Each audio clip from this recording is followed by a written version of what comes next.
कलशों की निरूपणा कर रही। उन कलशों पर शुभ चंद्र स्वामी ने टीका लिखी, परम अध्यात्म तरंगिणी। तीसरी कारिका में तीसरे कलश में सुचित्त विशुद्ध्यर्थम प्रार्थयति। सुचित्त विशुद्ध्यार्थम प्रार्थयति, अपनी चित्त की विशुद्धि के उद्देश्य से यह प्रार्थना कर रहा है। सुचित्त विशुद्ध्यार्थम, तो सुचित्त की विशुद्धि के लिए गंभीर सूत का सूत्रपात कर रहे हैं कि हमारे चित्त की अशुद्धि का हेतु क्या है, हमारे चित्त की विशुद्धि हो कैसे। जो चित्त की अशुद्धि का हेतु है वो पर्यायों में मोहत बुद्धि है। चित्त की अशुद्धि का हेतु है पर्यायों में मोहत बुद्धि है। कुछ पर्याय ध्यान दो, मनुष्य देव त्रियंच नार की, एक पर्याय तो तुमको कर्म से मिली ही है। अब ये जीव कुछ पर्याय भेष की बुद्धि पूर्वक बनाता है, इस पर भी लक्ष्य रखो। और भेष की जो पर्याय बुद्धि पूर्वक बना रहा है, ये पर्याय हिंसा रूप उतरती हैं। ये पर्याय हिंसा रूप ले लेती है। वो कैसे हिंसा रूप ले लेती है? किसी ने अपना भेष बना लिया, एक अपनी ध्वजा खड़ी कर ली और लक्ष्य दूर हो चुका है, या मात्र ध्रुव दृष्टि से सुनना है, ओ कपड़े की ध्वजा पर अंकित चिन्ह। उस ध्वजा को लहराने के पीछे पता नहीं कितना गले तुम उतार सकते हो।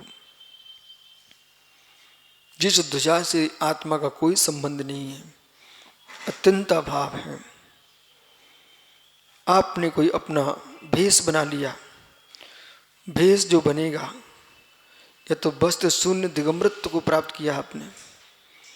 नाना जीवों ने नाना भेष बना के रखे, वस्त्रों के रंग से अपने संप्रदाय का रूप दिया है। अब उस वस्त्र के बल पर ये जीव उस वस्त्र को जो स्वीकार नहीं कर रहा, उनसे भिन्न जीवों को अपना शत्रु देख रहा है। हमारे ध्वजा की पहचान, हमारे वस्त्र की पहचान इन जीवों को अध्यात्म का कोई लक्ष्य नहीं है। अध्यात्म जिस दिन प्रविष्ट होगा, उस दिन आपको लांछनों पर दृष्टि नहीं जाएगी। अध्यात्म प्रविष्ट होगा, लांछनों पर दृष्टि नहीं जाएगी, लक्षण का बोध होगा। आत्मा लांछन स्वभावी नहीं है, आत्मा लक्षण स्वभावी है। बहिर्लांछन नहीं है आत्मा का धर्म, लक्षण है आत्मा का धर्म। अनात्भूत लांछन होते हैं, आत्मभूत लक्षण जो है वही सुलक्षण है। अनात्भूत लांछन भी लक्षण बनते हैं वस्तु के, पर वे लक्ष्य के जो है अयत सिद्ध नहीं है। जो लांछन बाहर के बना के रखे हैं, नीले पीले श्वेत लाल काले गोरे अनेक प्रकार के वस्त्रों से इस जीव ने अपने लक्षण बना के रखे हैं, हमारे संप्रदाय का चिन्ह है, हमारे संप्रदाय का भेष है। परंतु वास्तव में ये भेष बनाने का उद्देश्य यदि खो गए तो इन कपड़ों के पीछे ही तुम नाना जीवों के टुकड़े करते मिलोगे, लड़ते मिलोगे, झगड़ते मिलोगे। इसलिए सतपथ दृष्टिपात करो। तुम वस्त्रों के भेषों पर विकल्प कर रहे हो। अध्यात्म कह रहा है इस चरम के देह के भेष को भी अपना धर्म मत मानिए। कितना पुरुषार्थ जा रहा है, मात्र अध्यात्म समझना, अपने लोक व्यवहार को भी एक किनारे रख के सुनना, परमार्थ को सुनना, परमार्थ को सुनना। इस पेंसिल को पेंसिल देवता बना लीजिए आप, फिर आप इसी पर समूह बना करके, यूथ बना करके लड़ते रहना।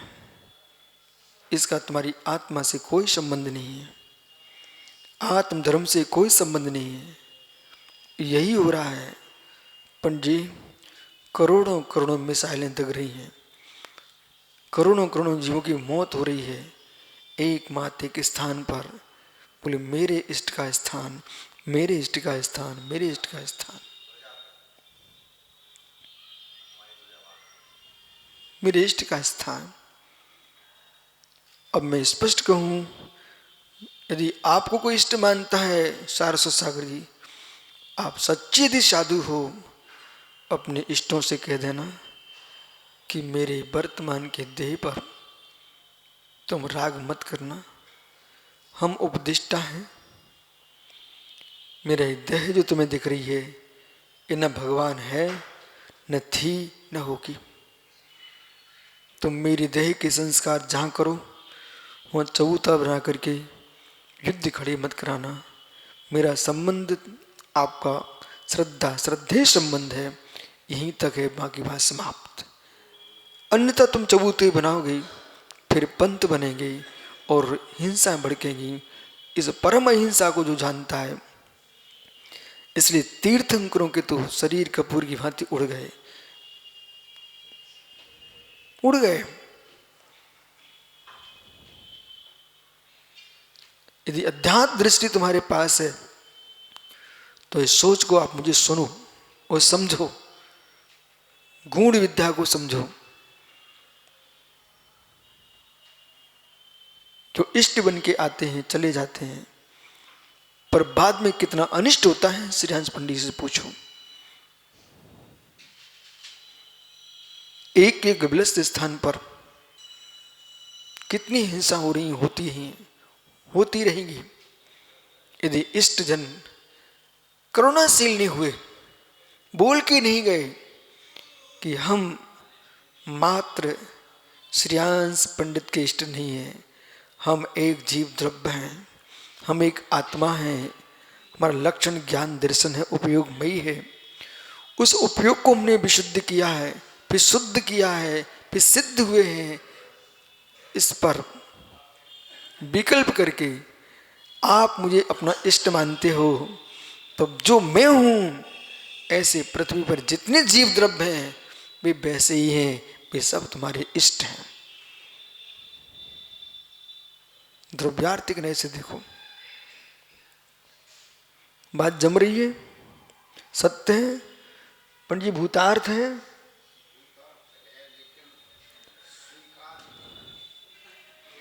भूतार्थ है, हाँ, बस मुझे भूतार्थ ही सुनना है। भूतार्थ है। देखो भाई, अभी मैंने क्या बोला आपसे, अभी मुझे पंडित ये इनको सिखाना कि भूतार्थ है। ओहो, भूतार्थ है, पर जो मैं कह रहा हूं इसे स्वीकार करके मोक्ष जाने वाली गिनतियों अग्नियों पर गिनने लायक ही है।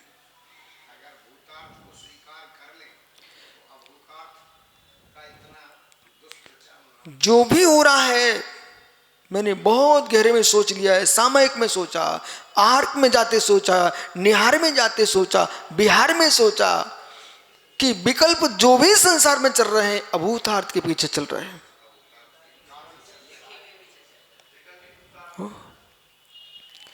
अभूतार्थ के पीछे चल रहे हैं, अभूतार्थ के पीछे चल रहे हैं। यदि हे योगी, जब अध्यात्म सुन रहे हो, द्रव्यार्थिक दृष्टि सुन रहे हो, तो आपको दूसरी आंख खोलना नहीं। अभी वो ऐसा समझ में आ गया तो ओहो, मैं ऐसा कह सकता हूं, बहुत अच्छे से कह सकता हूं। एक सज्जन से हमने कहा, सुब्रत सागर जी, ये जीव इतनी मेहनत करता है पर इसे लाभ कुछ नहीं मिलता। सब जगह मेहनत करता है, यश नहीं मिल रहा, व्यवहार का ही लाभ बोल रहा हूं, यश नहीं मिलता। जो व्यक्ति बहुत मेहनत करे और बहुत बोले, उसको अपनी मेहनत का फल नहीं मिल पाएगा। जो व्यक्ति बहुत मेहनत करे और मेहनत करके इतना जाकर के दूसरे के चिपक जाए, बिल्कुल आसक्त हो जाए, मैं इसके लिए सब कुछ करके रहूंगा, मित्र विश्वास रखना, आपकी स्वयं की संतान को, जो छोटा सा बच्चा है, वो अपने अनुसार ही तुम्हारी गोद में बैठना चाहता है।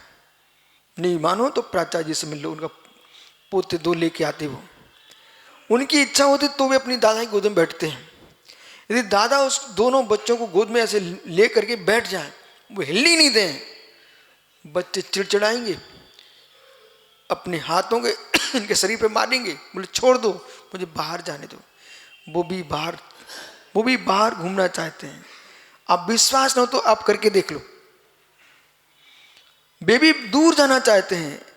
ऐसे ही जब तक कोई तुमको चाहता है उतना ही तुम राग रखो, और तुम बहुत ज्यादा राग करोगे तो व्यक्ति तुमको छोड़ने को तैयार है। स्वतंत्रता धर्म है, परतंत्रता धर्म नहीं है।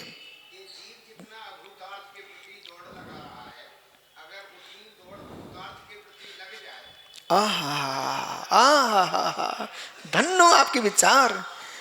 हे जीव, पंडित ध्रुव सत्य है, जीवन में जीव आयु कर्म के 99% जो निश्चय के अभूतार्थ को ही दे रहा है।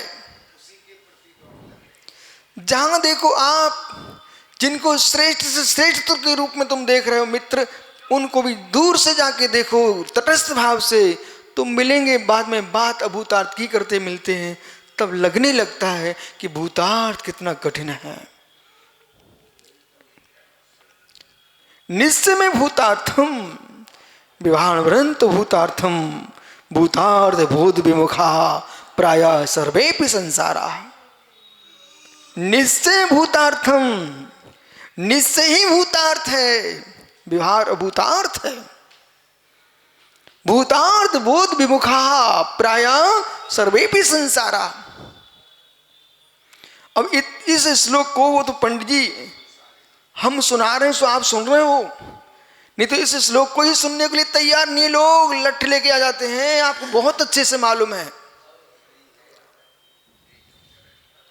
इस श्लोक को सुनने को तैयार नहीं है। सुब्रत सागर जी पुरुषार्थ सिद्धि उपाय पढ़ने के लिए हमने गुरु जी से 4 महीने प्रार्थना की, तो हमारे गुरु जी ने पढ़ाया, पर बाद में बता भी दिया था।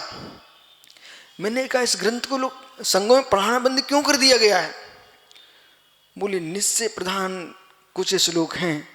तो निश्चय प्रधान श्लोक हैं तो क्या मतलब? उन्हें तो सबसे पहले पढ़ना चाहिए। ये हमारी दृष्टि प्रधान है, ये हमारे दृष्टि प्रधान श्लोक हैं। अच्छा श्री ने बहुत अच्छे से पढ़ाया, पर मेरी समझ में आ गया कि इन श्लोकों को सुनने के लिए लोग तैयार नहीं है,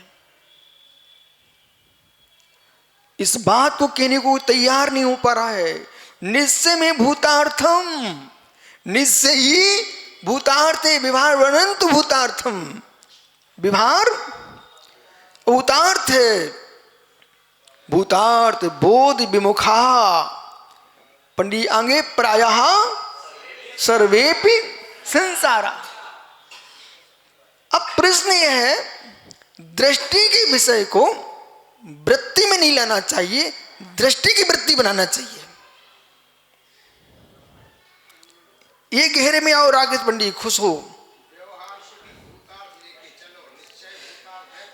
निश्चय भूतार्थ है, निश्चय भूतार्थ है, विभार अभूतार्थ है। पर सुनिए कैसे, पर सुनिए कैसे, विभार भूतार्थ नहीं अभूतार्थ है, निश्चय भूतार्थ है, कैसे?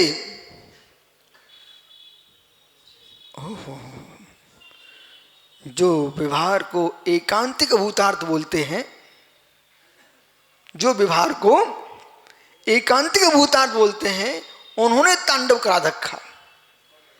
जो निश्चय को एकांतिक भूतार्थ मानते हैं, उन्होंने तांडव किया है। निश्चय को निश्चय के रूप में भूतार्थ ही देखिए। व्यवहार अपेक्षा से उसे, निश्चय अपेक्षा से व्यवहार को अभूतार्थ ही देखिए। लेकिन व्यवहार की दृष्टि से व्यवहार को अभूतार्थ मत कहिए। व्यवहार की दृष्टि से व्यवहार भूतार्थ है, असत्यार्थ नहीं है।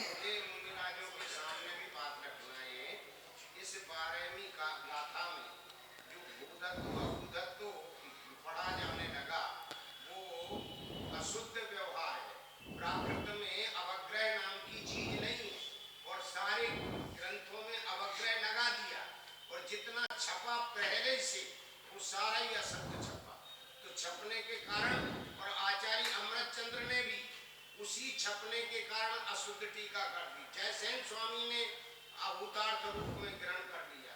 वो अवग्रह प्राकृत में होता ही नहीं, प्राकृत भाषा मूल रूप में जानने से।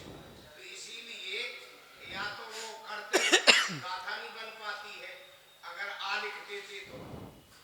ये ना थोड़ा सा विचार करिएगा, आप विचार सकते हो, इसलिए आप। अब ज्ञानी सुनिए,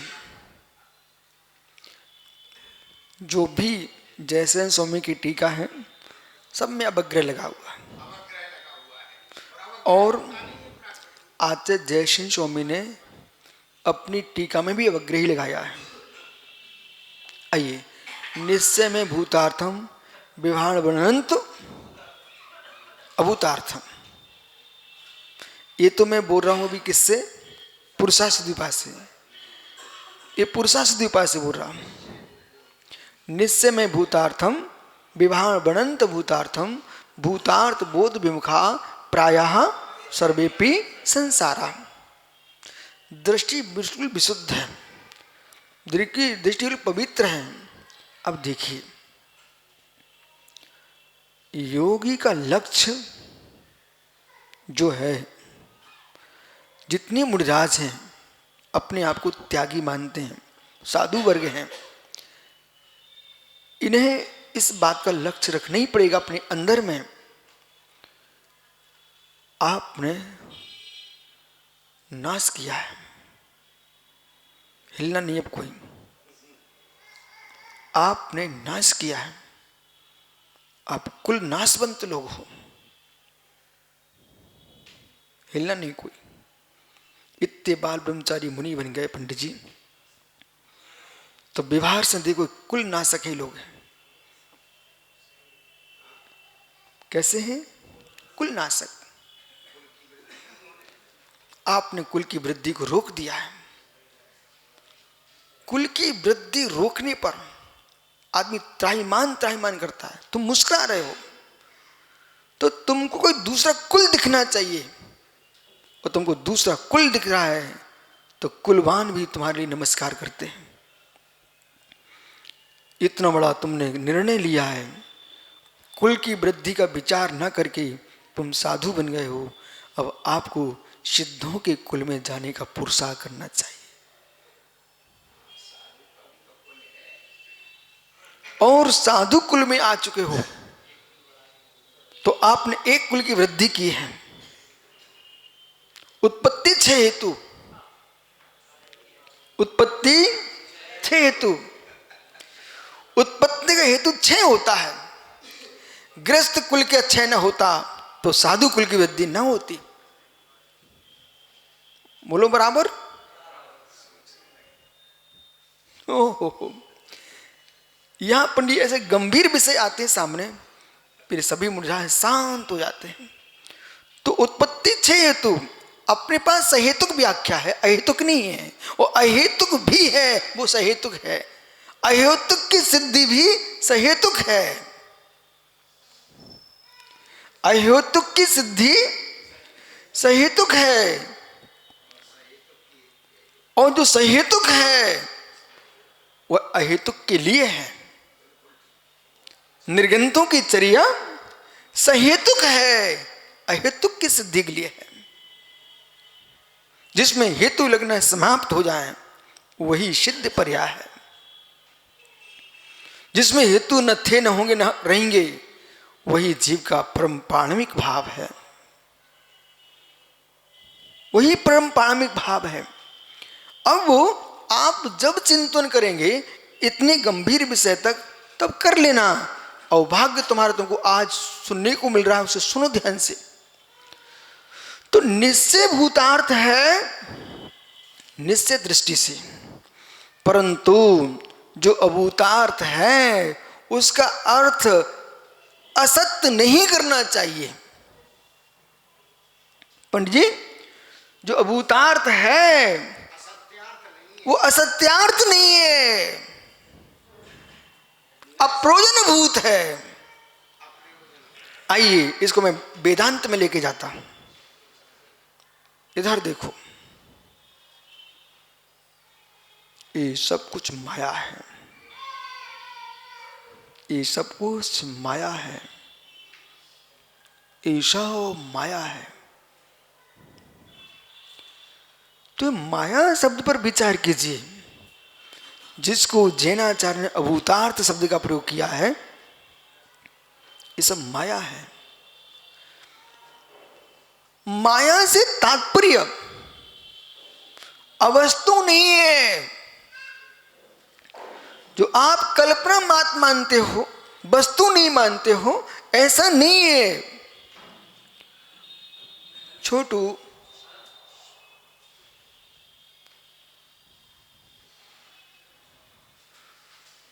माया है। अब तो अध्यात्म अमृत कलश की कक्षा में सारे काम विराम दे देना चाहिए, तभी तुमको समझ में आएगा। इस विद्या को प्राप्त करने के लोग तरसते हैं, हजारों किलोमीटर दौड़ते हैं। ये पंडित के जमाने से पूछो, इनके जमाने में इसे क्या महिमा गाई जाती थी।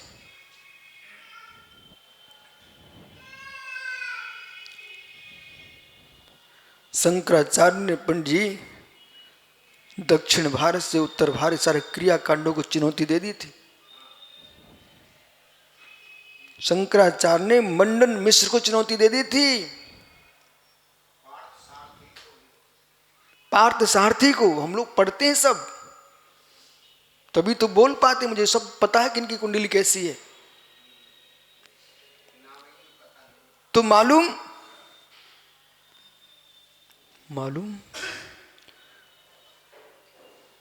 जितने शंकराचार्य को स्वीकारते हैं, शंकराचार्य के सिद्धांत को स्वीकार लेंगे ना, तो ये सब क्रियाकांड से दूर हो जाएंगे। मंडन मिश्र से क्रियाकांड पर ही शास्त्रार्थ हुआ था पंडित साहब। उन्होंने स्पष्ट कर दिया था शंकराचार्य जी ने, अद्वैत ही सत्य है,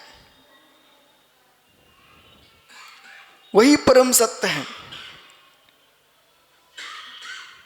वेदांत सार। तो द्रव्योन्योग क्या कह रहा आपसे, जो माया का जो प्रयोग था वो अवस्तु में ले गए, जबकि माया अवस्तु नहीं है।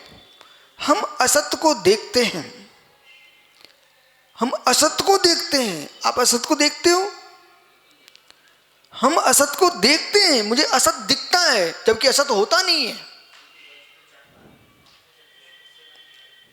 मैं असत्य को देखता हूं। वो असत्य को देखते देखते यहां तक आ गए। वो असत्य जो वर्तमान में है, उसी की सिद्धि के लिए साधना चल रही है। संसार में ऐसा कोई कार्य नहीं है जो असत्य को देखे बिना सफलता मिल जाए। अब तो मैं बहुत अच्छे से, आज देश का विद्वानों का अध्यक्ष यहां बैठा है, मित्र ये यहां सुनते हैं, सारे देश के विद्वानों को, सारे मुनिराजों को बोलते हैं। पंडित जी मैं क्या बोल रहा हूं, असत्य के बल पर ही मैं मुनि बन गया। असत्य के बल पर आपके 2 बेटे हैं, असत्य के बल पर ही तुम रोटी खा पा रहे हो। असत्य को देखता है सत्य रूप में, तब पुरुषार्थ करता है। सत्य असत को देखता है, बिल्कुल हिलना नहीं, असत को देखता है सत रूप में, तब पुरुषार्थ करता है। सत्य को देखता है असत रूप में, तब वैराग्य को प्राप्त होता है। सत्य को देखता है असत के रूप में, तब वैराग्य को प्राप्त होता है। असत को देखता है सत्य के रूप में, तब चारित्र को स्वीकार करता है। असत में सत्य को देखता है, तभी किसान खेत में बीज डालता है।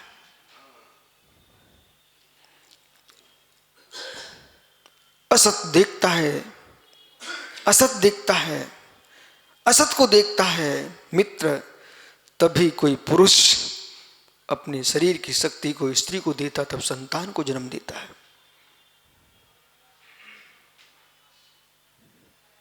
शुक्र में कोई संतान आंखों से नहीं दिखती, बीज में कोई वृक्ष नहीं दिखता, बीज में वृक्ष अभी असत है। क्या विश्वास तुम्हारा?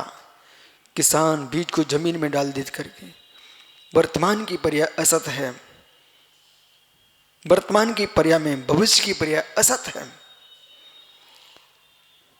असत पर सत होने की शक्ति को देखता है, तभी किसान बीज डाल रहा है, फसल लहराती है। एक पुरुष अपने शरीर की शक्ति छोड़ देता है बुद्धिपूर्वक, उसे संतान दिख रही है। एक योगी वर्तमान के भोगों को जो सत हैं बुद्धिपूर्वक छोड़ देता है असत सिद्ध पर्याय की प्राप्ति के लिए। इसलिए सत्ता सत्ता सर्वव्याप्त है।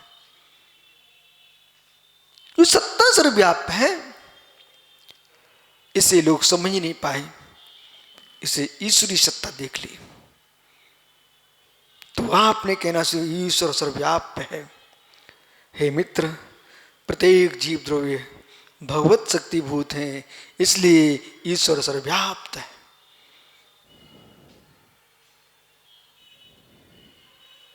ये सन्नाटा क्यों छा गया? सर्वव्याप्त है। प्रमाण नहीं दिग्मा न युगान न सर्वथा। न युग से समझना चाहिए, सर्वथा नहीं समझना चाहिए, और प्रमाण से अधिगम करना चाहिए। प्रमेय नय के बिना निक्षेप का एक कदम आगे नहीं बढ़ता।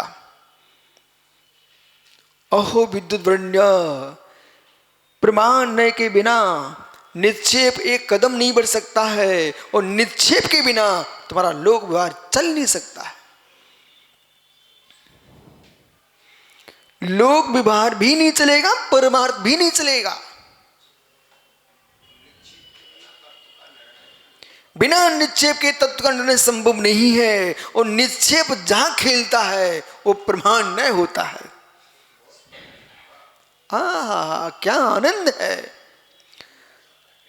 आप कहो क्यों मुस्कुराते तुम्हारे विशुद्ध सागरी, तुम जगत के टुकड़ों में मुस्कुरा रहे हो, मुझे जिनवाणी का परमानंद की लहर आती है। बोले क्यों, कितना गंभीर विषय सामने खड़ा हो गया आप। निक्षेप खेल रहा है प्रमाण के मैदान में। बिना निक्षेप के किसी वस्तु तत्व का निर्णय हो ही नहीं सकता। इसलिए श्री वीर सिंह स्वामी ने धवला जी की प्रथम पुस्तक में ही प्रमाण ने निक्षेप की व्याख्या की है। और जब भी हमारे सिद्धांत प्रारंभ होते हैं तो फिर वहां आपको मालूम निक्षेप की व्याख्या विस्तार से करते हैं। जब आगम, नोआगम, द्रव्यागम, भावागम, तद व्यतिरिक्त भावी ज्ञायक शरीर चित चावे त्यक्त। ये क्यों जीव आनंद ले रहा है, सब आंखों के सामने झलक रहा है। सठखंड आगम की पहली पुस्तक है।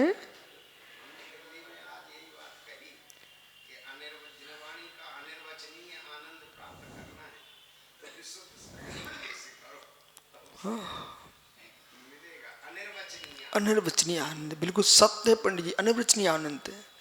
जो कह रहा हूं वो अलग है, जो आ रहा है वो अलग है।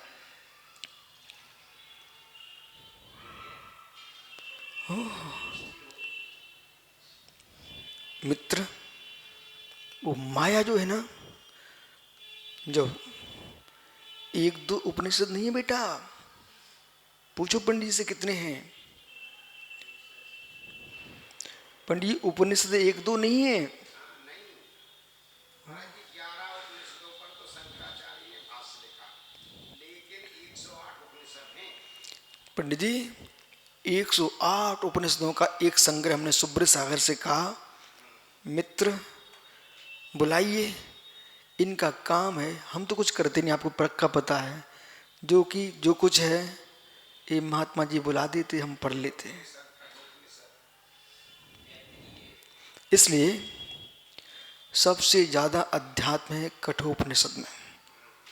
कठोपनिषद तो सबको करवा में महाराज। अब मैं नचिकेता पंडित जी, हम इनको प्रतिदिन देते ही हैं। तो नचिकेता के जो प्रश्न हैं उनके उत्तर जो हैं, मित्र आपको बोध होना चाहिए, हम आपको अध्यात्म कलश जो सिखा रहे हैं, समय सा जो बता रहे हैं, वो नचिकेता से बहुत ऊंचा है, बहुत ऊंचा है। क्योंकि उन्होंने क्या किया है, अंत में लास्ट में भी ईश्वर के पास पहुंच जाते हैं। और समय सार का अध्यात्म वो ईश्वर के पास नहीं जाता है, वो स्वयं को ईश्वर दिखाता है।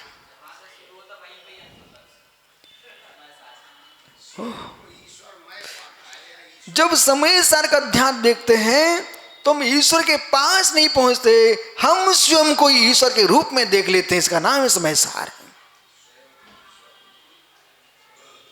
ये ऋतंभरा प्रज्ञा समय सार की है,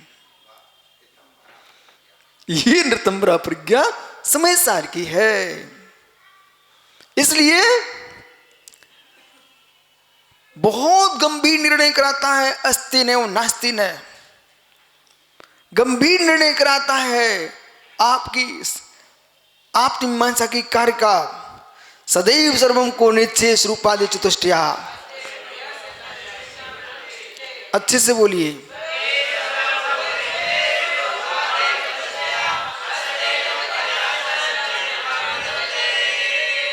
अब ये जो कार्य का है, इसने पूरी माया को ठीक कर दिया। क्या ठीक किया माया को? अरे हम भी असत्य कहते हैं, हम भी माया कहते हैं, लेकिन अवस्तु नहीं है। सुचतुष्टय में जो अस्थिभूत है वही पर चतुष्टय में नास्तिभूत है। स्वयं में जो सतभूत है पर में ही असत है, न कि अवस्तु।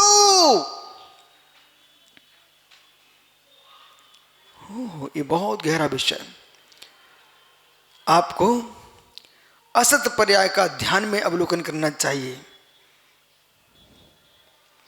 आपको जितने मूढ़राज हैं करो ध्यान।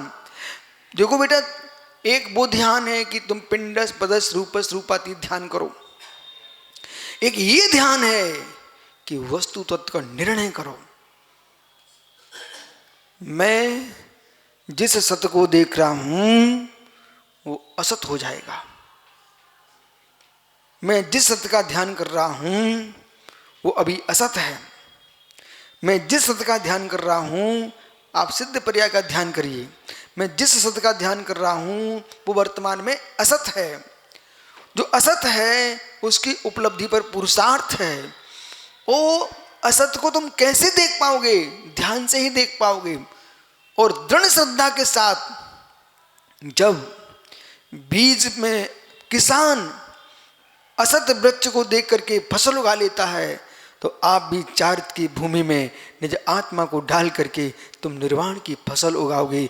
असत को देखिए अपने सत ध्यान में।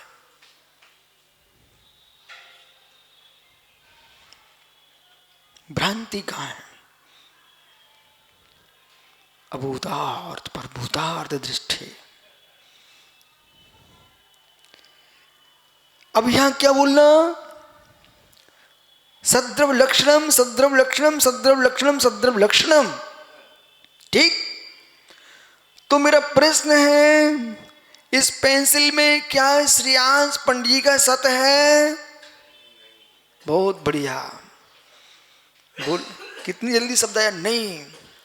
तो क्या जिस भवन में पंडित जी रहते हैं उस भवन में जीव का सत है? नहीं। तो क्या जिन लोगों से भावना जुड़ी है उनमें पंडित जी का सत है? नहीं। तो क्या जो शरीर है जीव का, उसमें जीव का सत है? बोलो। नहीं।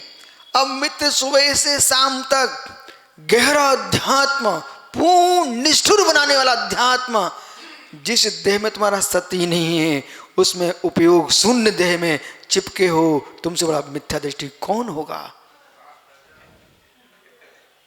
बोल दिया। क्या बोल दिया? मिथ्या दृष्टि बोल दिया। अब कहिए प्रेम से, पज्जे मुड़ा परसमिया। पज्जे मुड़ा परसमिया। इसलिए महात्मा अनुत्तर सागर जी, बहुत कठिन साधना है द्रव दृष्टि पे जा करके और चोट मार देना अपने स्वयं के लिए। तुम कहां सड़ी गली पर्याय में लिप्त हो रहे हो? चिद पिंड चैतन्य ज्ञान घन टंकोत की ज्ञान से भगवान आत्मा एक त्रैकालिक ध्रुव शुद्ध है, वही परम लक्ष्य है, वही परम लक्ष्य है।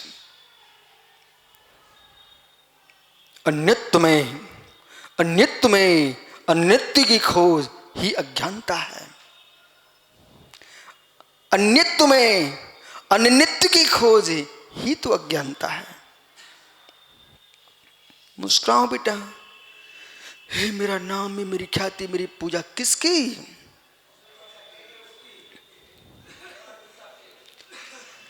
जिसके लिए सब कुछ छोड़ दिया, कुल का नाश करके आ गए हो, तब भी उसे नहीं पा सको। ओ हो। तुमने एक बोरी बीज खरीदा, वो खेत की मेड़ पे आके आग लगा दी। पंडित जी, एक बोरी बीज खरीद के लाया, 5,000 रुपए बर्बाद करके आया, और खेत की मेड़ पे आके जला डाला। तूने क्या कर डाला? हे जीव, घर से चल करके तूने कुल वृद्धि का भी विचार नहीं किया, उसे छोड़ करके यहाँ आया, और यहाँ आकर के ये देह के यश के राग की आग में तूने अपने आत्म बीज को जला डाला।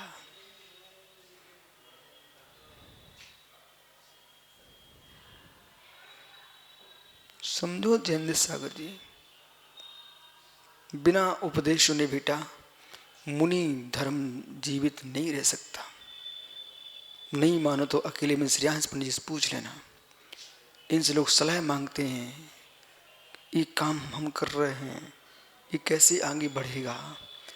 जिसको बढ़ाने के लिए घर छोड़ा था उसका कोई पता नहीं है। परिपृढ़त हेतु मोह नाम नोनुभावा दव्रत मन भाव्य व्याप्त कल्मषताया मम परम विशुद्धि शुद्ध चिन्ह मातृमूर्ते भवतु समय सार व्याख्याएव अनुभूते।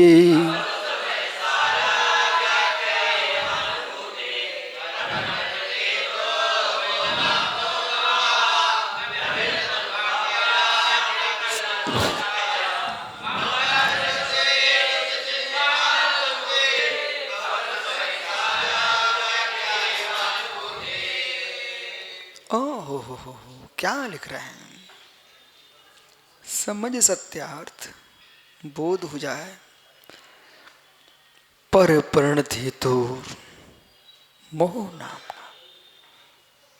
पर परिणति का हेतु कोई है तो मोह है, और मोह का हेतु कोई है तो पर परिणति है। पर में परिणति न जाए तो मोह क्यों हो जाए, और मोह न हो तो पर में परिणति क्यों जाए। पर परिणत हेतु मम में भवतु अस्तु, क्या हो परम विशुद्धि। क्या हो अमृत स्वामी कह रहे हैं कि हमें से अध्यात्म अमृत कलश अथवा समय साजी पर आत्मख्याति टीका लिख रहे हैं। और क्यों परम विशुद्धि, परमा उत्कृष्टा कर्म मल कलंक रहिता।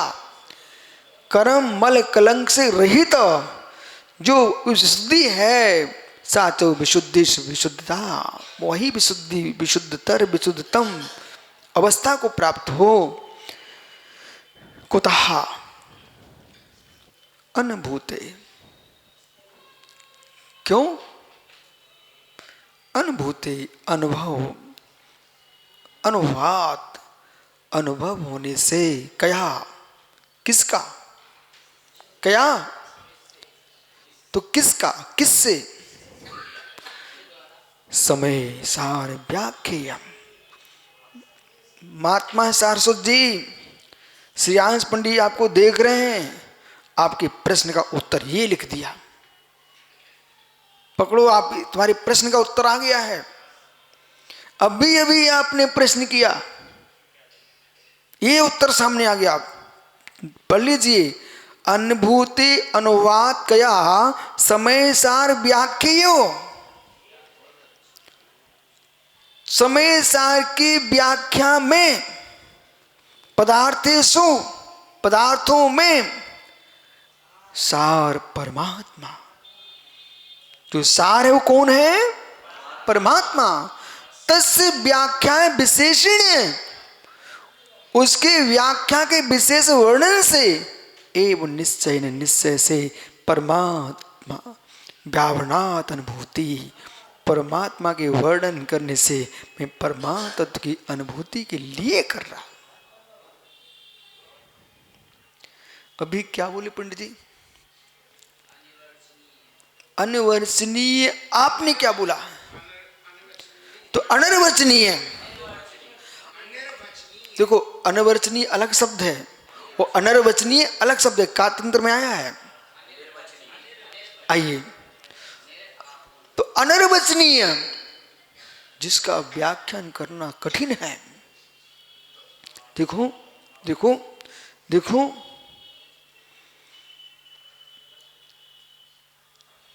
लिखा मिल जाएगा, रस नहीं मिलेगा। अभी अभी आपने बोला है, याद करो। जैसे कि पराठे में मोन लगाना तो खसखसा हो जाता है, व्याख्यान में मौन लगाओ तो मधुर हो जाता है। आपको भावात्मक दृष्टि से वक्ता को अपना भाव उड़ेल देना चाहिए। श्रोता आनंद के पूर्व में डुबकियां लगाए। अब कैसे होगा, इसलिए बेटा विश्वास मानो। पंडित जी कुछ भी कहो आप, खैर आपने तो मुझे 17 साल की उम्र से देखा है, कभी नहीं गए, फिर कैसे बताएं। नदी में गए, चलो मतलब गए ना नदी में। सुनिए, एक देखो सुब्रत सागर जी, नहर में तालाब में बहुत डुबकियां लगाई मैंने, पर एक रहस्य खोलता हूं मैं आपको।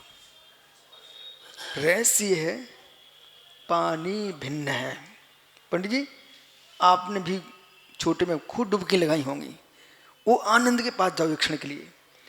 पानी भिन्न है, ठीक है। नाक पकड़ी, सबसे पहले जो भी डुबकी लगाता है पहले अपनी नाक पकड़ता है। नाक पकड़ी और कूद गए, ठीक है। डुबकी लगाई, पानी भिन्न है। हम देखे आए तुम्हारे गांव के तालाब, पानी भिन्न है, ठीक है, और मैं डूबने वाला, डुबकी लगाने भिन्न हूं। पानी का कुछ जाता नहीं, पानी वहीं भरा रहता है। जब डुबकी लगाओ तो उछलता है, फिर वो बराबर होता है, लेकिन पानी वही है, मैं वही हूं। पर जो आ रहा है वो न पानी बता रहा है न मैं बता रहा हूं, पर मन आनंद लूट रहा है। वो क्या है? बोलो बोलो, समय नहीं है हमारे पास, दो घड़ी। वो बोलिए, आप बोलिए बोलिए बोलिए बोलिए। ओह, जब तुम एक तालाब के, नदी के गहरे पानी में, सरोवर के गहरे पानी में, नहर के गहरे पानी में नाक बंद करके डुबकी लगाई जाती है, नाक बंद करके डुबकी लगाई जाती है। ओहो, पानी की अनुभूति के लिए बोला नाक बंद करके डुबकी लगाई जाती है, तो आत्मा की अनुभूति के लिए सारी इंद्रियों को बंद करके डुबकी लगाई जाती है। फिर आपको मिलेगा वर्णातीत, पदातीत, शब्दातीत, अनवरचनीय है। तुम कह नहीं पा रहे हो लेकिन सब समझ रहे हो। ऐसे ही जैसे पानी में डुबकी लगाने पर लहरें अलग अलग हो जाती हैं, ऐसे शब्द ब्रह्म में डुबकी लगाने से जो आनंद है वो शब्द का नहीं है, वो आनंद आनंद का ही होता है। ऐसे ही पानी की डुबकी भी अपना आनंद दे रही है, ऐसे शब्द ब्रह्म की अनुभूति भी आत्मा का ही आनंद दे रही है। द्रवश्रुत, समकित सागर जी, द्रवश्रुत बालक, अब स्वयं अनुभव करो। ब्रह्मचारी की मुद्रा में भी आप सुनते थे, वो आज भी सुनते हो। मैं सभी नवीन मुरादों के चेहरे देखता रहता हूं, अंतर आ रहा कि नहीं पहले से? अब ऐसा तो नहीं है अब कहीं जा तो सकते नहीं है, तो बैठना ही पड़ेगा।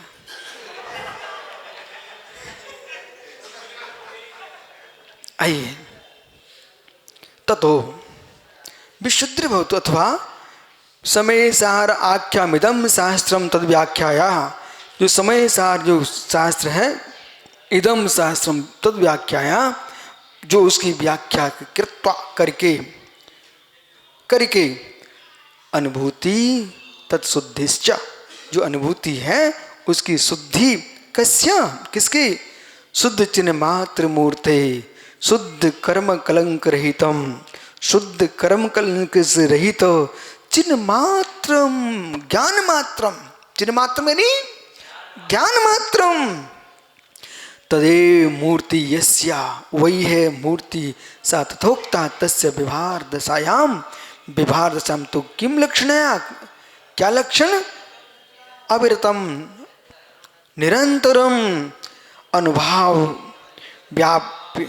व्यापक कलमस्य संसारणम अनुभूति अनुभवतुम योग्य, जो संसारियों की अनुभूति के योग्य है, अनुभाव्य, जो अनुभाव्य ऐसा विषय, तेषाम व्याप्तिम, उनकी व्याप्ति प्राचुर्य प्रचुर रूप से, तया कलमस्तः, जो संसार की अनुभूति है वो ये कलमस पाप कलमसीकृता, उससे आत्मा मलिन हो रही है।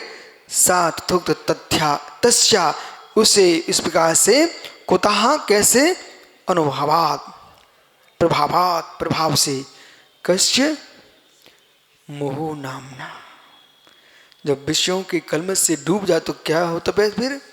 मोह नामना शत्रु इति अध्यारा, मोह नाम का शत्रु, शत्रु शब्द अध्यार है, मोह नामना, मोह नाम का शत्रु। किम लक्षण तस्य, वो शत्रु का काम क्या होता है? पर प्रणत हेतु, परेभ्या पुत्र कलित्र शत्रुभ्या, पुत्र मित्र कल शत्रु, इनके प्रति उत्पन्ना प्रणति, जो परिणाम है, अथवा परहा आस्वरूप भिन्ना, जो उत्कृष्ट आत्मा का स्वरूप है उससे भिन्न विभाव रूपा प्रणति, जो विभाव रूप प्रणति, ऐसा एव हेतु, वही हेतु कारणम तस्सा तथोक्त, ऐसा समझना चाहिए। जो पर प्रणति का हेतु है वो मोह नाम का शत्रु है, वो पुत्र कलत्र स्त्री आदि में राग उत्पन्न करा रहा है, उससे भिन्न होकर के जो आत्मा की विशुद्धि है वही परम उपाधि है, ऐसा समझना चाहिए। शेष हे है, गे है, उपेक्षणीय है, ऐसा जान करके शेष आगे विचार करेंगे। आपका समय हो गया। आत्मा स्वभावम परिभाव भिन्नम, आत्मा स्वभावम, आत्मा का स्वभाव प्रभाव अत्यंत भिन्न। महावीर स्वामी की नमो।